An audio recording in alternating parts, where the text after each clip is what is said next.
The old man moved slowly, but with a rhythm that spoke of countless hours spent doing the same thing.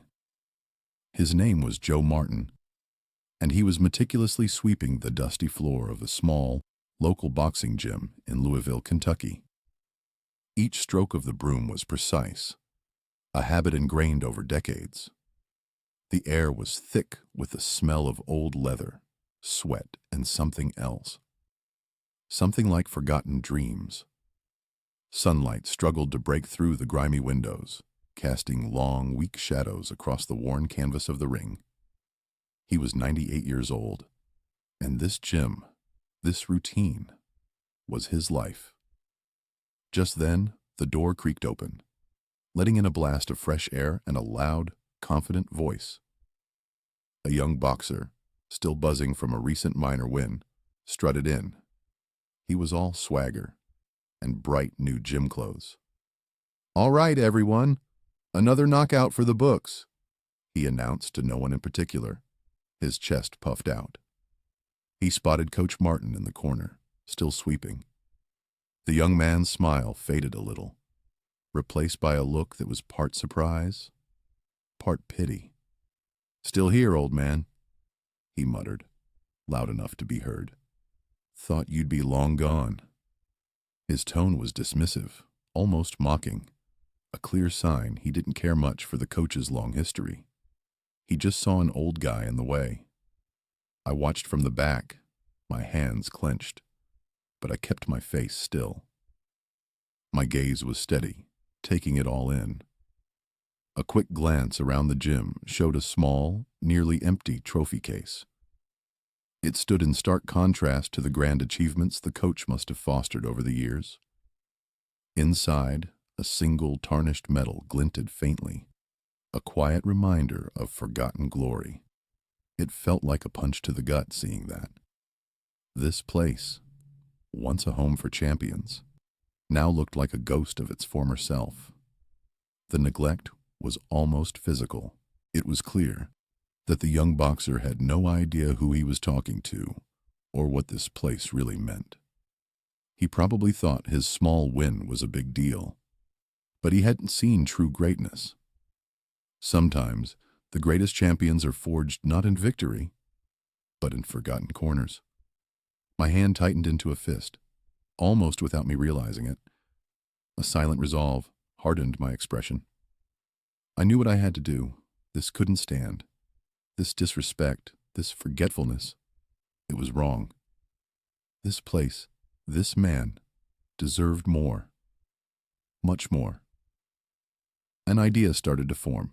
Something big. Something that would set things right.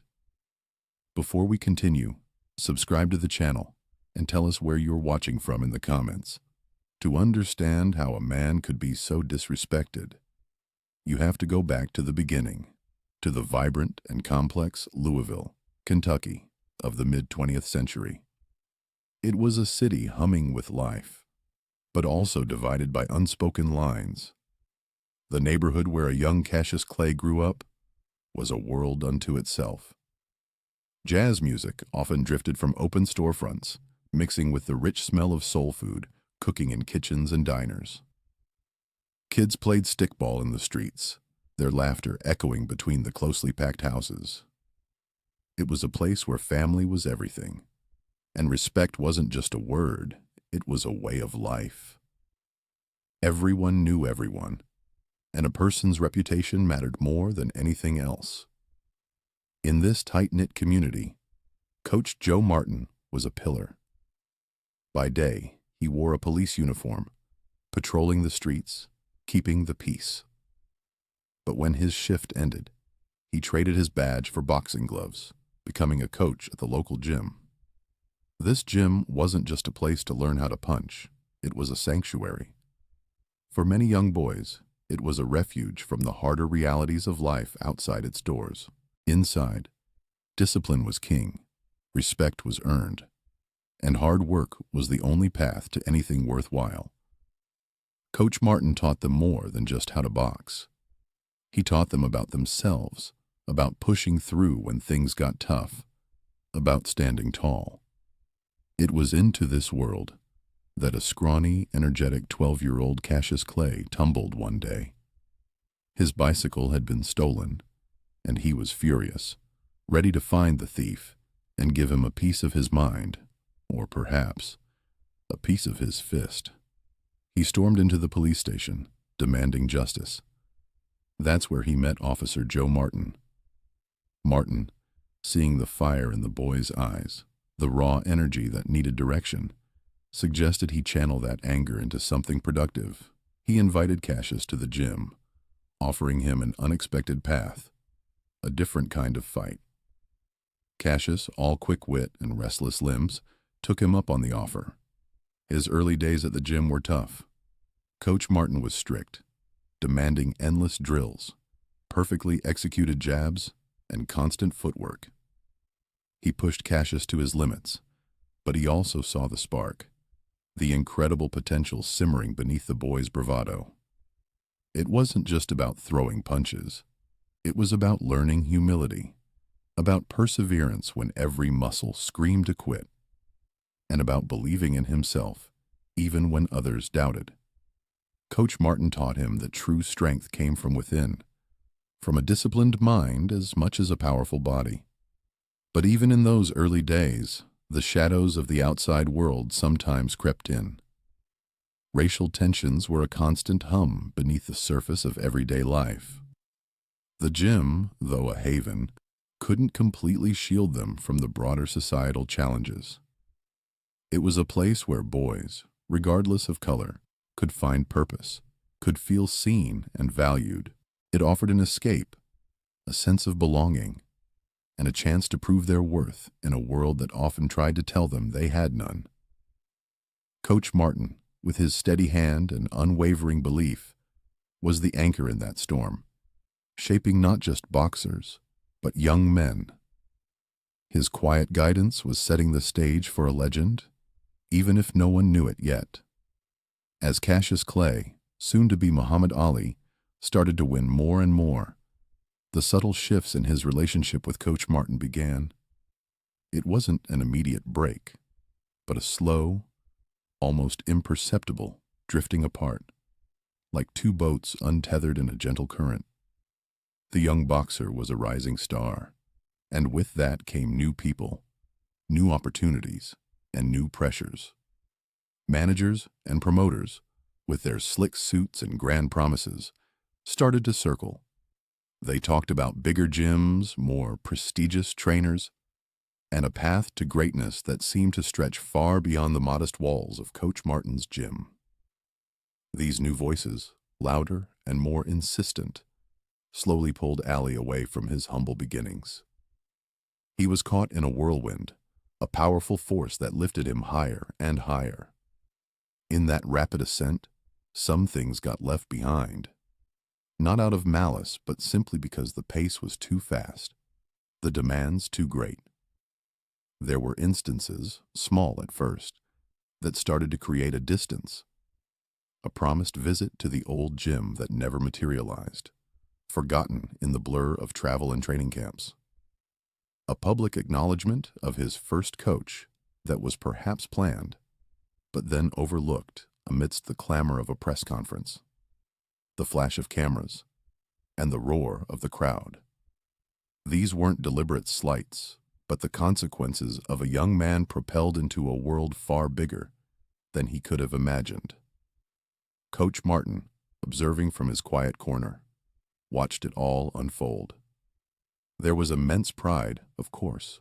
His boy, the scrawny kid who came in demanding justice for a stolen bike, was now dazzling the world.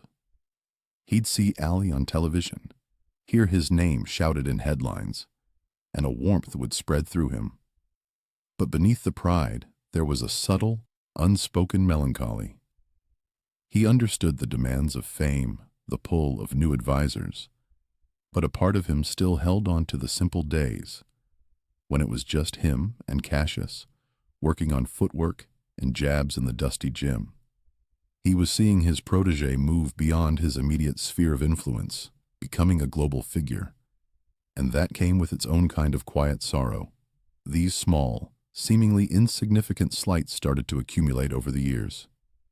Each missed call, each forgotten promise, each public event where his name wasn't mentioned, added to a gradual emotional distance. It wasn't a dramatic falling out, but more like fine cracks appearing in a once solid foundation. The bond, once so strong and direct, began to fray at the edges. Coach Martin never spoke of it, never complained. That wasn't his way. He continued to sweep the gym floor, continued to train the next generation of hopefuls, his dedication unwavering. But the silence from his most famous student, the man he had helped shape, was a heavy weight. The initial event from part one, the sight of Coach Martin still sweeping the gym, his legacy seemingly forgotten, wasn't a singular betrayal. It was the culmination of the slow, painful erosion of a once unbreakable bond. It was the quiet testament to years of unintentional neglect, a byproduct of one man's meteoric rise and another's steadfast, unchanging dedication. The world moved on for Ali, but for Coach Martin, the gym remained his world, and the memories of his greatest student, though distant, were still very much alive within its walls. The emotional wear and tear were real, even if unspoken, a quiet ache in the heart of a man who gave so much. As Ali's fame exploded, his life became a whirlwind of global superstardom.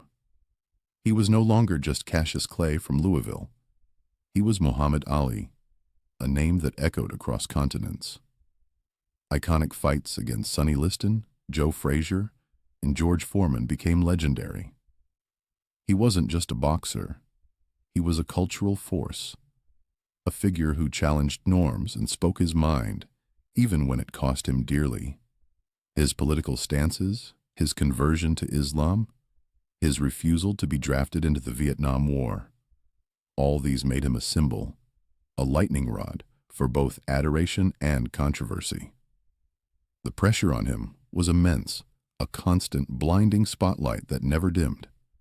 Meanwhile, back in Louisville, Coach Martin's life remained remarkably consistent.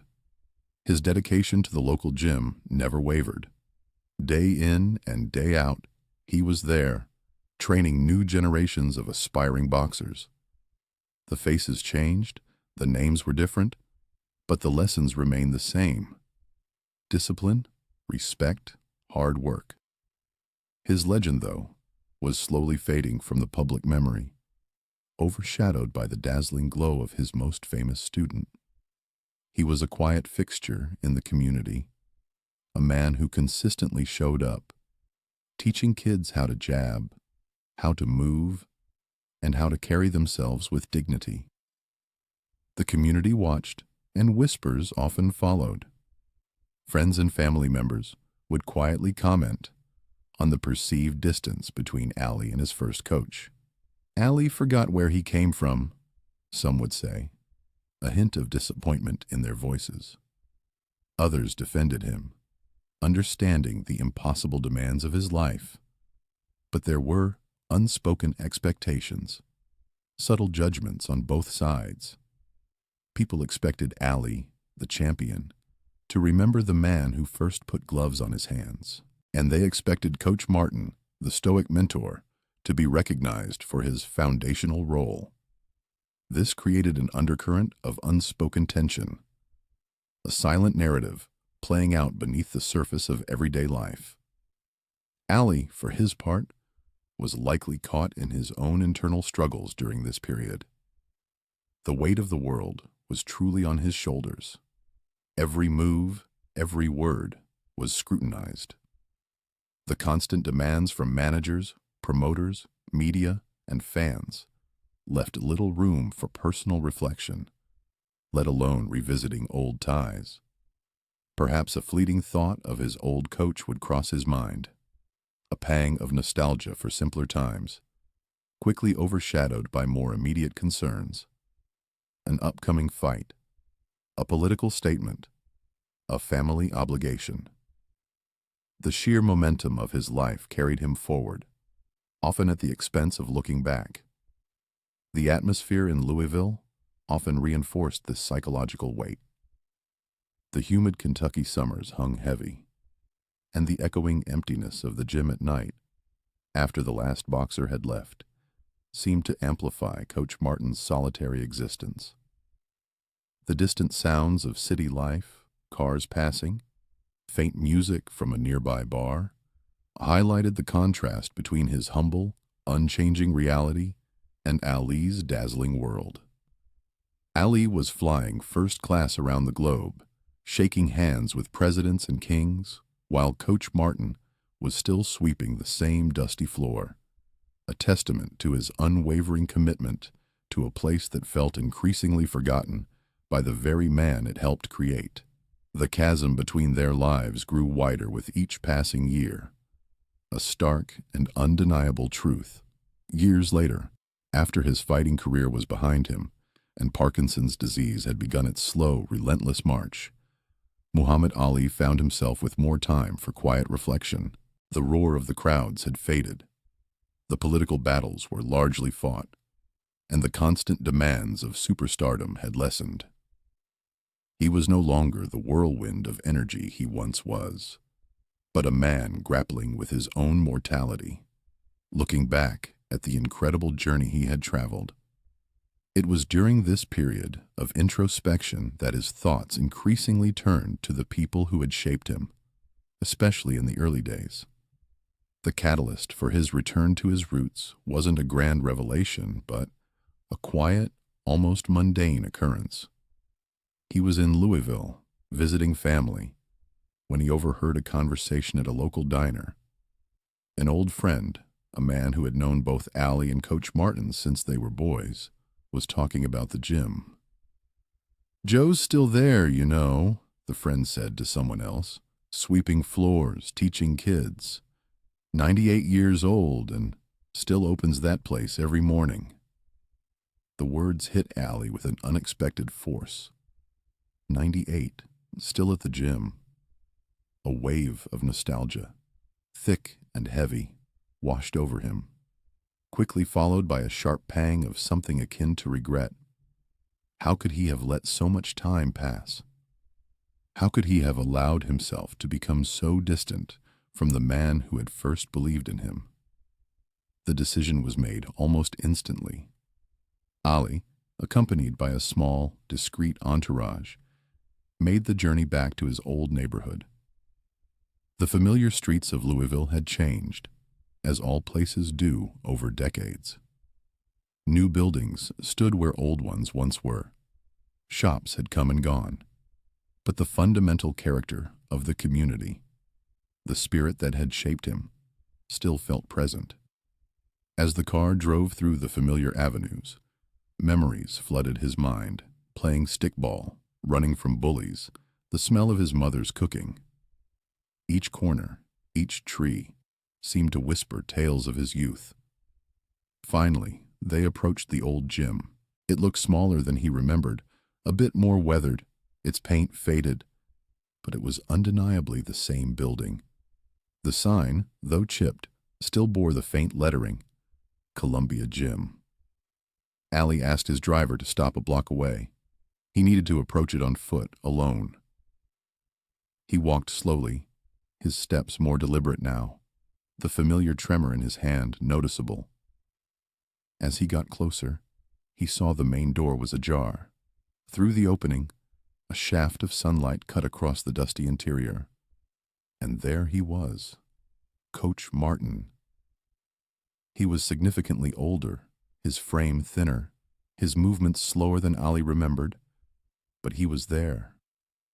Just as the old friend had said, he was meticulously sweeping the worn wooden floor, pushing dust and stray leaves into a small pile. The same broom, perhaps, the same rhythmic strokes. The sight was so incredibly poignant, so unchanged amidst the swirling chaos of Ali's own life, that it struck him like a physical blow. The quiet dedication, the unwavering commitment to this humble place, to the very foundation of his own greatness, was overwhelming. The realization hit Ali with full force. His former coach, the man who had taught him not just how to fight, but how to be disciplined, how to respect himself and others, was still toiling in obscurity. The world celebrated Ali, revered him as the greatest, but the man who had lit the spark, who had nurtured the flame, was largely forgotten by that very world. This poignant, unvarnished truth changed everything for Ali. It was more than just nostalgia. It was a profound sense of injustice, of a debt unpaid, a recognition long overdue. His eyes, though clouded by age and illness, cleared with a sudden, fierce resolve. An immediate, drastic decision formed in his mind. He knew, with absolute certainty, what he had to do. Ali pushed open the door, the old wood groaning in protest. Coach Martin, still sweeping, paused, his back to the door. He turned slowly, the broom handle resting against his shoulder, like a familiar rifle. His eyes, though faded, still held a sharp intelligence. For a moment, he didn't recognize the figure standing in the doorway. Then, a flicker of recognition, a widening of his eyes, and the broom clattered to the floor. "Cassius," he whispered, his voice raspy with age and disbelief. Ali simply nodded, a silent acknowledgement of the name that no longer belonged to him, but still connected him to this man. He walked slowly across the dusty floor, each step heavy with years of unspoken words. When he reached Coach Martin, he didn't embrace him right away. He simply stood there, looking into the old man's eyes, a lifetime of memories passing between them. Then Ali reached out, his trembling hand gently resting on Coach Martin's shoulder. "Coach," Ali said, his voice thick with emotion. "It's been too long." Coach Martin's eyes welled up, tears tracing paths through the wrinkles on his cheeks. He didn't say anything, but he leaned into Ali's touch, a silent acceptance of the prodigal son's return. The young boxer from earlier, who had been practicing his jabs in a corner, stopped cold. He watched, wide-eyed, as the legendary Muhammad Ali stood humbly before the old man he had dismissed just hours before. The air in the gym, usually filled with the thud of gloves and the squeak of shoes, was thick with a profound silence, broken only by the soft sniffles of Coach Martin. Ali spent the rest of the afternoon with Coach Martin, sitting on an old bench, talking about the old days. He listened intently as Coach Martin recounted stories of local kids, of small victories and forgotten dreams, never once mentioning his own struggles. Ali knew then that words alone were not enough. He needed to act. A few weeks later, the news broke. Muhammad Ali, the greatest, had returned to his roots. Not just for a visit, but to ensure that his first coach, Joe Martin, would never again be forgotten or have to sweep a dusty gym floor at 98 years old. Ali established a foundation in Coach Martin's name, dedicated to supporting young boxers in Louisville. He personally funded a complete renovation of the Columbia Gym, transforming it into a state-of-the-art facility, but carefully preserving its original character and history. A prominent plaque was installed, detailing Coach Martin's unwavering dedication and his pivotal role in Ali's early career. But the most powerful gesture was Ali's public acknowledgement. In a press conference held at the newly refurbished gym, with Coach Martin seated proudly beside him, Ali spoke with a clarity and humility that moved everyone present. "Every champion," he said, his voice softer than the thunderous shouts of his fighting days, "needs someone to believe in them before anyone else does. Coach Martin was that man for me. He taught me more than just how to box. He taught me about discipline, respect, and how to carry myself as a man. The world knows Muhammad Ali, but I wouldn't be him without Joe Martin." Coach Martin, though overwhelmed, simply smiled, a quiet dignity about him.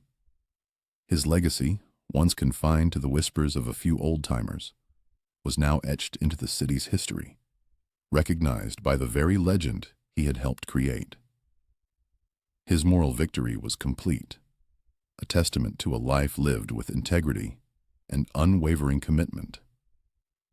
Ali often reflected on that day, the day he saw Coach Martin sweeping the floor. It was a stark reminder that true greatness isn't just about personal achievement, but about the shoulders you stand on. It's about remembering the unsung heroes, the quiet mentors who lay the foundation for your dreams, expecting nothing in return. And in honoring Coach Martin, Ali didn't just pay a debt. He reaffirmed the enduring power of human connection, a bond forged in a dusty gym that time and fame could never truly break. He left the world with a final, profound lesson. The greatest victories are often found not in the spotlight, but in the quiet act of gratitude.